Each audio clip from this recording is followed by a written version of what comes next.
DNA Square. Katsura nous retourne donc sur des origines de super-héros. Enfin, de Super-héros. voilà, de manga à la sauce super-héros, avec le retour de la fille aux cheveux bleus.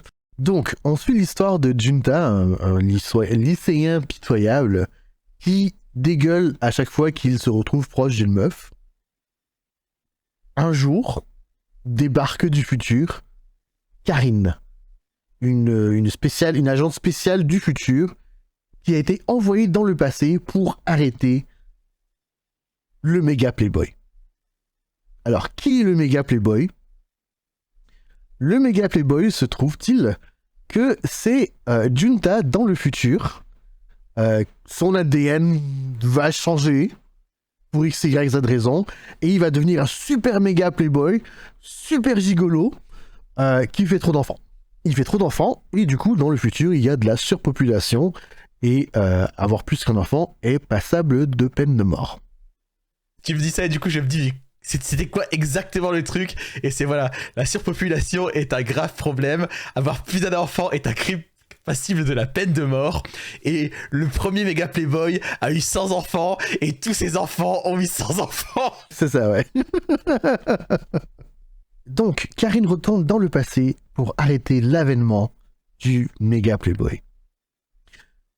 Et alors, c'est là que Katsura va commencer à plus jouer dans la section harem, où donc Junta, lui, il a une amie d'enfance qui s'appelle Ami. Ami a les cheveux courts elle aussi. Finalement, peut-être que tu crois qu'il aime les filles aux cheveux courts, Katsura ? Alors, parce que franchement, il y a quelque chose à dire, parce que à faire du coup cet épisode.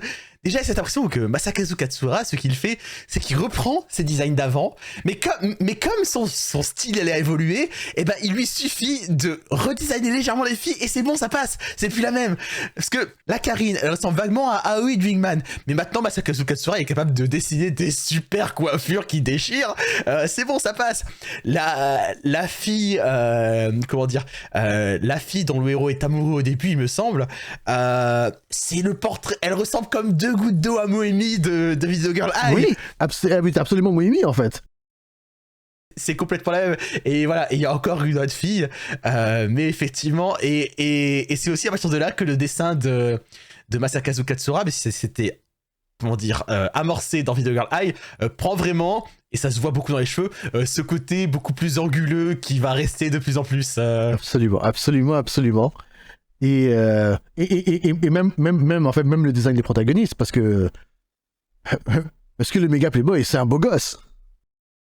Le méga playboy c'est un super saiyan surtout.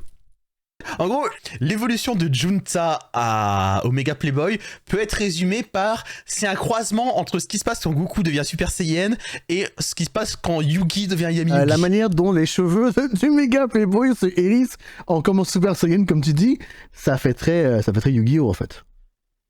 Ouais. Yu-Gi-Oh ça nous date de quand ? De 1996, donc 2 ans après la fin de DNA. D'accord. Bref. Donc, c'est, comme je disais, donc, méga playboy, donc justement, ça implique qu'il va y avoir beaucoup d'harem. Mais alors, est-ce qu'il y en a tant que ça ? Parce que du coup, dans mon souvenir, alors c'est un manga qui est vachement plus court, hein, on parle de 5 ou 6 tomes, il me semble. Effectivement, il est beaucoup plus court, et il va plus droit au but que les autres séries, on va dire, mais il me semble que, bah déjà, il y a plus qu'une fille. Oui, il y en a 3, il me semble. Bah non, il y a plus que 3. Il y en a plus que 3 ? T'as raison, il y en a 4 rien que dans le générique en fait. Ah oui, c'est juste en ligne, exactement, il y en a 4. Et il me semble qu'il y en a quelques autres qui ne sont pas dans le générique non plus. Je crois. Mais je suis plus certain. Maintenant, reparlons de ce générique qui nous est donc chanté par l'Arc-en-Ciel. L'Arc-en-Ciel, nous en avons déjà parlé avec le générique de GTO. Mais on va en reparler rapidement. Donc, l'Arc-en-Ciel, c'est un super groupe qui nous est... qui a 4 membres actifs en ce moment. Hide, Tetsu, Ken et Yukihiro.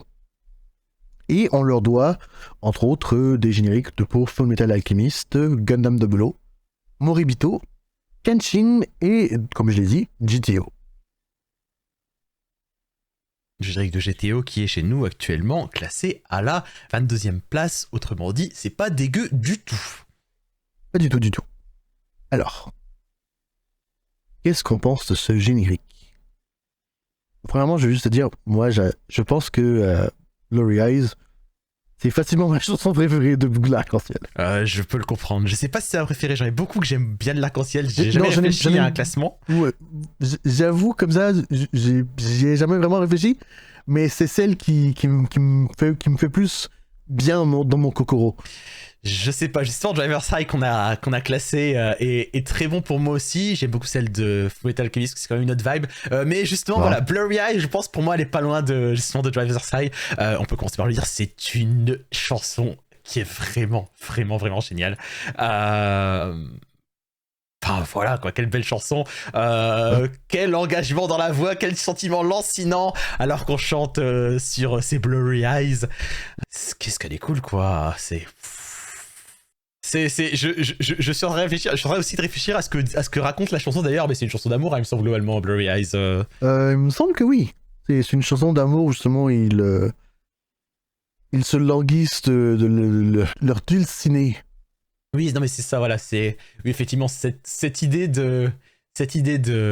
d'impression lancinante, c'est parce qu'il y a quand même quelque chose où, genre quelqu'un qui regarde par la fenêtre, ses yeux dans le flou, Your Blurry Eyes. Ça, cette idée de se languir de quelqu'un. Effectivement. Alors, le générique fait quand même... le générique est bien animé, il est bien monté. Je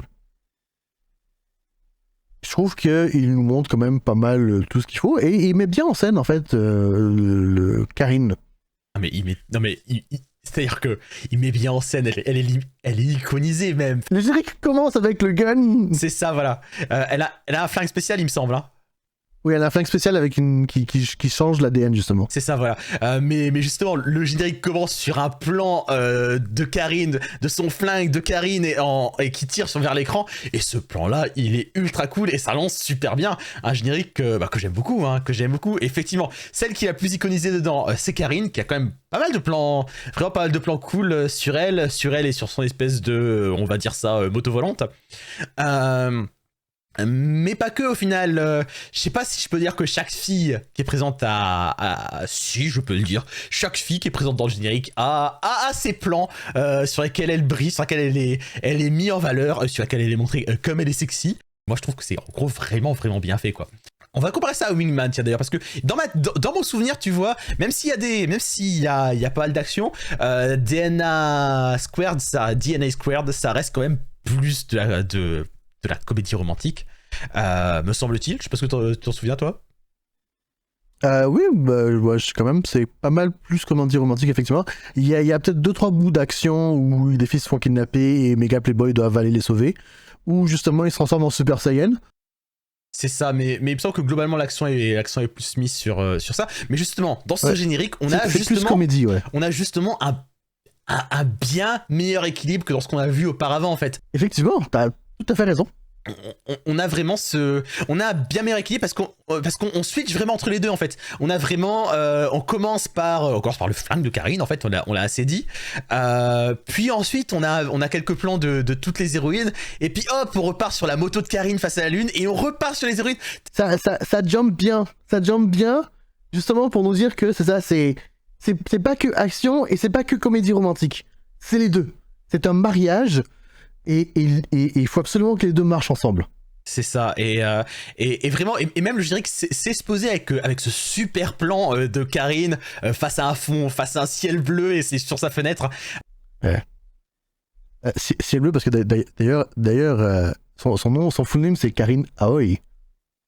Elle s'appelle encore Aoi. Aoi qui veut donc dire bleu.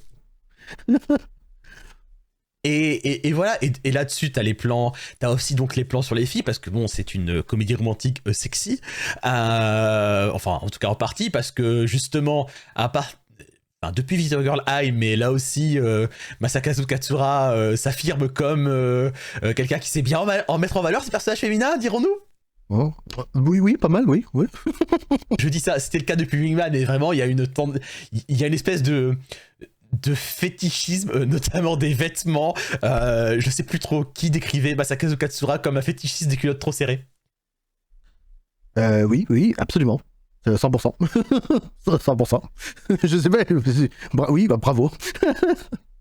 Parce qu'il y a un niveau de détail et de plis et de choses sur les vêtements qui est hallucinant. Et en fait, et d'ailleurs c'est un truc qu'on peut dire, ce générique est aussi ultra joli parce que c'est un chara design qui est très très bien adapté justement par rapport au dessin de Katsura. Effectivement. Voilà, je pense que sans aucun problème des animés adaptés de son œuvre, je pense que... C'est l'un des meilleurs. Ouais, puis c'est sans aucun problème celui qui a mieux adapté son style, bon, sachant que son style a évolué aussi. Du coup, de ce bel équilibre, de tout ça, ça fait un générique que j'aime beaucoup. Ça fait un générique que j'aime vraiment beaucoup. La musique est géniale, l'animation est superbe. Ça me rend vif dans l'action, ça me donne envie d'en savoir plus. Les filles sont belles, l'action est belle, je veux savoir c'est quoi cette histoire. Ouais, c'est ça, t'as même des plans, enfin t'as le plan sur, donc c'est Ami, son ami d'enfance, c'est mal dit comme ça. Oui, ça, il est son ami d'enfance. Son ami d'enfance qui s'appelle Ami, que du coup tu vois en train de s'habiller et d'en finir un t-shirt. Mais même sur ça, je trouve que ça réussit à retranscrire une partie du dynamisme et du côté sexy, parfois exagéré, des dessins de Katsura. Et c'est élégant. Et c'était vraiment pas gagné en fait. Et limite, tu vois, je sais que je n'ai pas vu ces OVA, moi j'ai lu seulement le manga, mais je sais que la première fois que j'ai vu ce générique, la première fois que j'ai vu ce générique, d'ailleurs je dis OVA, mais je crois que les OVA terminent et qu'il y a une série télé avant. C'est ça exactement, c'est 3 OVA et 12 épisodes de série télé. Donc c'est 12 épisodes de série télé conclus avec les 3 OVA. En ayant juste lu le manga, du coup, il y a vraiment ce côté, j'ai vu des choses sublimé, ne serait-ce que par ce générique, tout le côté méga playboy, je le ressentais pas autant Super Saiyan avec une aura quand je lisais le manga. Absolument, ouais.